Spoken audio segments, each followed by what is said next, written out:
नमस्कार, HBC news पर बड़ी खबर में आप सभी का स्वागत है। मैं हूं पूनम शेखावत। बड़ी खबर में आज हम बात करेंगे खुलासों में उलझे केजरीवाल पर। उस चर्चा के लिए हमारे साथ स्टूडियो में मौजूद रहेंगे हमारे न्यूज हेड प्रताप राव जी।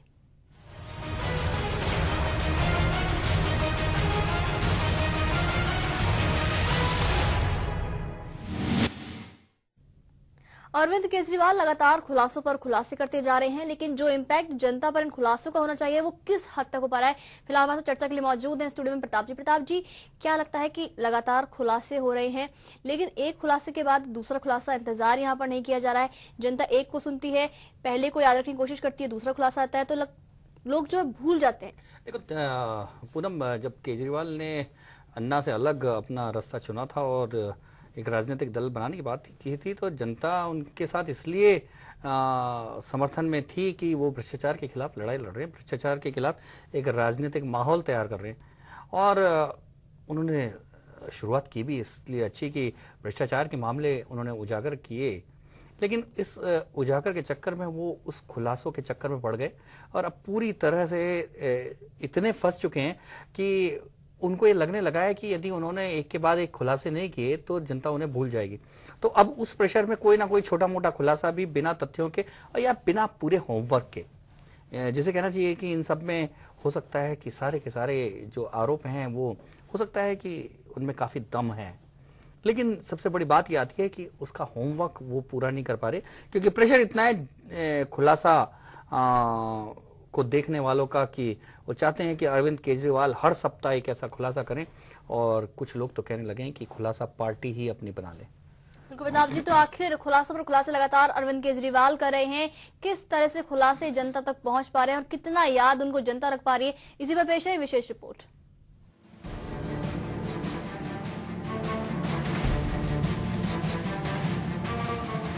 अन्ना से अलग होने के बाद अरविंद केजरीवाल और उनकी टीम भ्रष्टाचार विरोधी राजनीति के मैदान में उतरी थी।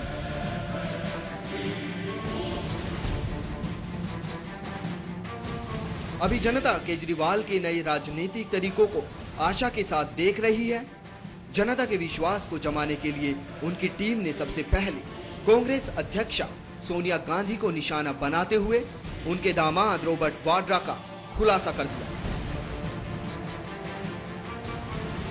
इस खुलासे ने देश में सनसनी फैला दी।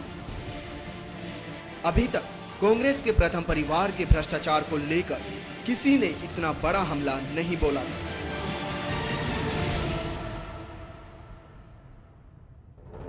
अभी लोगों को लगने लगा था कि केजरीवाल इस खुलासे के बाद सत्ता को कार्रवाई के लिए मजबूर कर देंगे, लेकिन खुलासे से मिले प्रचार के बाद केजरीवाल टीम ने अगला हमला सलमान खुर्शीद पर बोल दिया। वाड्रा पर दबाव बन पाता, इससे पहले ही सारा फोकस सलमान खुर्शीद पर हो गया। जमीनी राजनीति के खिलाड़ी खुर्शीद ने टीम से अबे तबे की भाषा बोलकर भ्रष्टाचार के मुद्दे को शिष्टाचार की लड़ाई में बदल डाला। ये लड़ाई अंजाम तक पहुंचे इससे पहले ही उतावले केजरीवाल भाजपा अध्यक्ष नितिन गडकरी के खिलाफ मीडिया के सामने आ गए। कमजोर तैयारी और इस बार मीडिया का पूरा साथ नहीं मिलने से खुलासे की राजनीति को पहला झटका लगा। इस खुलासे से हुई किरकिरी के बावजूद केजरीवाल टीम ने सबक नहीं सीखा और फिर ठोस सबूतों और जमीनी तैयारी के बिना देश के सबसे धनाढ्य उद्योगपति मुकेश अंबानी के खिलाफ खुलासा कर दिया। केजरीवाल के इस खुलासे में नया कुछ भी नहीं था। ये वैसे ही आरोप थे जैसे आमतौर पर लगते हैं। इस बार तो मीडिया ने वो तवज्जो भी नहीं दी जो पिछले खुलासों के दौरान दी।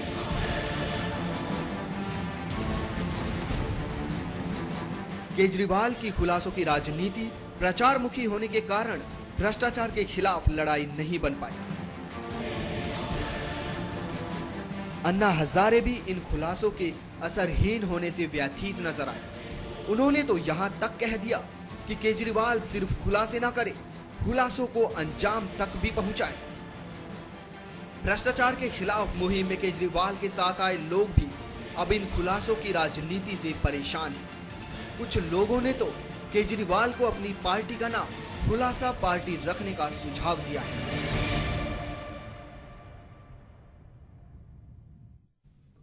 तो खुलासों के बाद लगातार खुलासे होते जा रहे हैं और अब लोग कह रहे हैं कि अरविंद केजरीवाल को अपनी पार्टी का नाम खुलासा पार्टी रख देना चाहिए। प्रताप जी, क्या लगता है कि इस तरह के जो खुलासे लगातार यहाँ पर होते जा रहे हैं कितना सही है, और क्या अब इन पर एक प्रेशर बन चुका है कि अगर खुलासे नहीं करेंगे तो ये टिक नहीं पाएंगे? हाँ पूनम, केजरीवाल ने जिस तरह से भ्रष्टाचार के खिलाफ एक माहौल बनाया देश में, उसके बाद लगने लगा था कुछ लोग तो ऐसे हैं राजनीति जो में आना चाहते हैं, जो इस देश में एक शुचिता और भ्रष्टाचार के खिलाफ एक माहौल बनाना चाहते हैं और लोगों को जो एक क्लीन पॉलिटिक्स करना चाहते हैं या देश को एक स्वच्छ, सुंदर और भ्रष्टाचार से मुक्त देखना चाहते हैं। ऐसे बड़े लोगों की एक फौज केजरीवाल की भावना के साथ जुड़ी हुई थी। वो सोचती थी कि केजरीवाल और उनकी टीम लगातार भ्रष्टाचार के खिलाफ चोट करेंगे, लेकिन लगा ये कि केजरीवाल ने एक मुद्दा उठाया। सबसे पहले लगा कि बहुत उसको प्रचार दिया गया कि केजरीवाल करेंगे खुलासा, ऐसा बड़ा करेंगे धमाका, और लगातार कम से कम 10 दिन तक ये होती रही और पूरे मीडिया में छाई रही कि आखिर में किसके खिलाफ होगा खुलासा, क्या होगा खुलासा। अचानक बम पड़ता है, वो रॉबर्ट वड्रा पे पड़ जाता है और रॉबर्ट वड्रा पे बम पड़ने के बाद जबरदस्त उसको मीडिया पब्लिसिटी मिलती है, क्योंकि पहली बार किसी ने इतने मजबूती के साथ, इतने खुले के तौर पे गांधी परिवार के खिलाफ हमला किया था। और निश्चित तौर पे लगने लगा था कि केजरीवाल की लड़ाई अब ये भ्रष्टाचार के खिलाफ, वो केवल कुछ भ्रष्टाचार की कुछ शिकायतों को लेकर उन तक सीमित नहीं रहेंगे, कुछ व्यक्तियों तक सीमित नहीं रहेंगे। अब ये भ्रष्टाचार वो बताएंगे सीधे सीधे कि देखिए इतने बड़े परिवार, इतने बड़े राजनीतिक परिवार में भी इस तरह के हो रहे हैं और तमाम राजनीतिक दलों में तमाम नेता जो हैं इस तरह शह दे रहे हैं भ्रष्टाचार को, और इसलिए हमें आगे आना होगा और इस मुहिम को वो जनता तक ले जाएंगे। ऐसा गांधी जी ने आज़ादी के समय किया था कि जो कुछ चंद लोगों में आज़ादी की जो लड़ाई सिमटी हुई थी उसको जनता तक ले गए थे। केजरीवाल यहाँ फेल हो गए। केजरीवाल जो भ्रष्टाचार के खिलाफ एक मौका आया इस बात का हमला के बाद, वो जनता तक ले जाने के बजाय वो खुलासे में जुट गए। उनके ऊपर एक दबाव भी बना दिया मीडिया ने दबाव बना दिया। अच्छा, एक खुलासा हुआ, अब दूसरा खुलासा क्या करेंगे? तो केजरीवाल ने कहा कि हमारे पास दूसरा खुलासा भी है। उन्होंने दूसरा खुलासा कर दिया। उसके बाद कहा कि 2 तो खुलासे कर दिए, तीसरा खुलासा क्या है? अब तीसरा खुलासा कर दिया। फिर कहा कि 3 ही तो किए, फिर चौथा कर दिया। अब लोग कह रहे हैं कि 4 ही तो किए, अगले सप्ताह क्या आएगा? यानी कि जो राजनीतिक दल जो एक भ्रष्टाचार के खिलाफ एक पॉलिटिकल मूवमेंट जिससे डेवलप करना चाहिए था, अब खुलासों तक सीमित रह गया है। लोग इंतजार करते हैं कब बुधवार, बृहस्पतिवार या शुक्रवार आएगा, जो खुलासों के लिए दिन शायद ज्यादातर यही है, तो खुलासा होगा और लोग टकटकी लगाए देखते रहते हैं कि क्या केजरीवाल कुछ खुलासा करने वाले हैं। इस बीच में तो कल इस खुलासा माहौल का जो लाभ लेते हुए सुब्रमण्यम स्वामी ने भी खुलासा कर दिया, तो ये इस समय पूरा खुलासा माहौल बना दिया है। प्रताप जी, एक आरोप केजरीवाल पर अक्सर लगता है कि अधूरा होमवर्क करते हैं केजरीवाल, और क्या यही वजह है कि अधूरा होमवर्क करने की वजह से जो परिणाम है, उसके जो रिजल्ट हैं वो नहीं आ पाते? हाँ नहीं, देखो अरविंद केजरीवाल राजनीति के नए खिलाड़ी हैं और ये समझना पड़ेगा कि हम जब कोई बात राजनीति में उठाते हैं तो राजनेता इतने चतुर और चालाक हैं कि उस हमले को कमजोर करने के लिए वो डाइवर्ट कर देते हैं। ऐसा ही होता है, ज्यादातर आंदोलनों में ऐसा होता है कि डाइवर्ट करना अपने ऊपर सीधे आक्रमण को, उसके लिए वो एक उनके अपने तरीके हैं राजनेताओं में।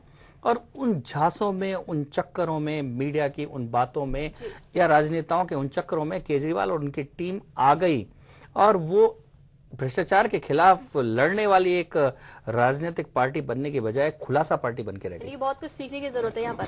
तो यहाँ वक्त चला ब्रेक का, ब्रेक के बाद होंगे फिर से हाजिर।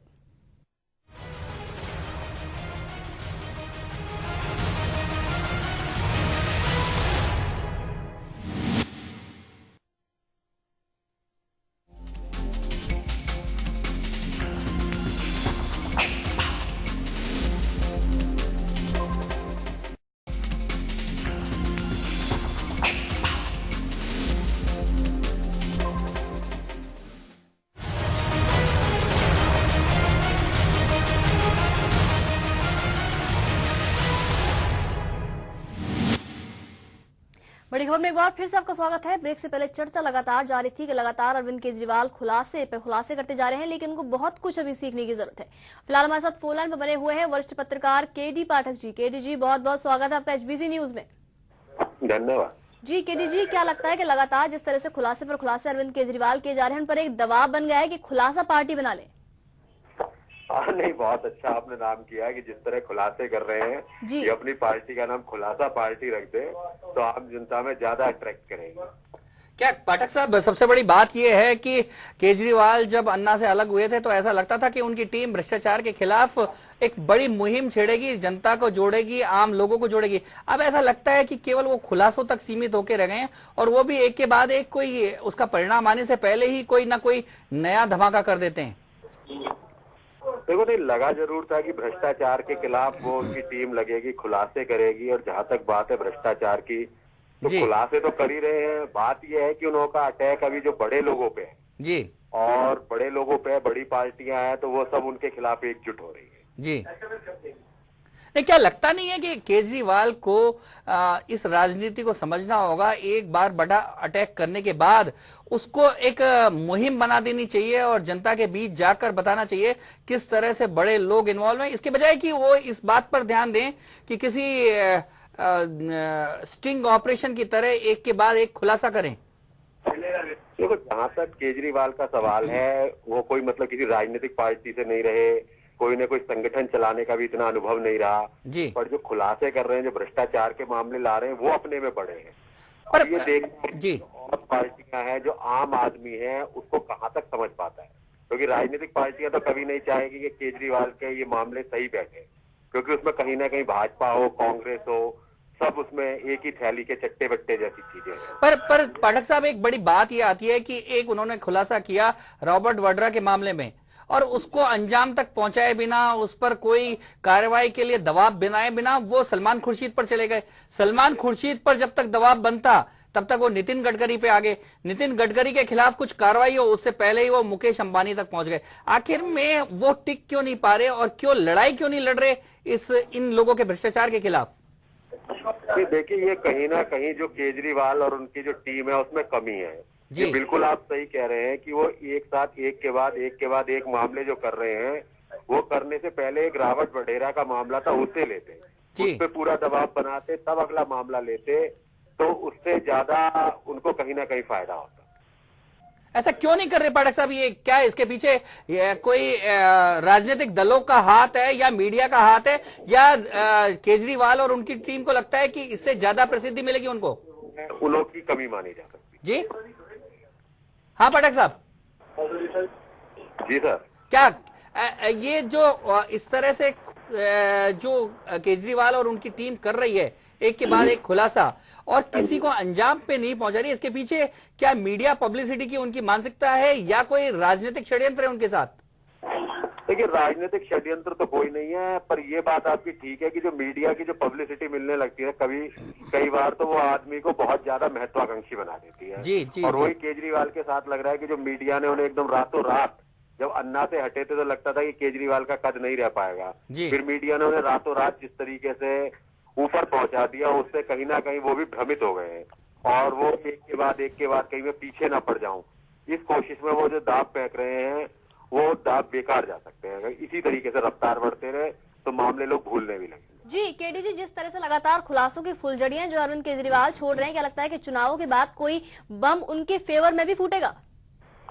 नहीं, देखो, चुनाव ये फुलझड़ियां छोड़ रहे हैं, फुलझड़ियों का असर कितना पड़ेगा जी? अब तक जो चुनाव है, आप हिमाचल के चुनाव आ गए, आप गुजरात के चुनाव से आप भाग रहे हैं, आपको लग रहा है कि नरेंद्र मोदी है, वहां पर हमारा कोई असर नहीं पड़ेगा, तो मतलब किस तरीके से करेंगे? उसके बाद आप दिल्ली विधानसभा चुनाव पे सिर्फ आपकी नजर है, और दिल्ली विधानसभा चुनाव में भी 1 साल है, तो इससे पहले आप इतने मुद्दों को इस तरीके से नहीं करोगे, लोग उन्हें भूल ही जाए। तो क्या पाठक साहब, आपका कहना है कि केजरीवाल और उनकी टीम अब राजनीतिक हो गए हैं?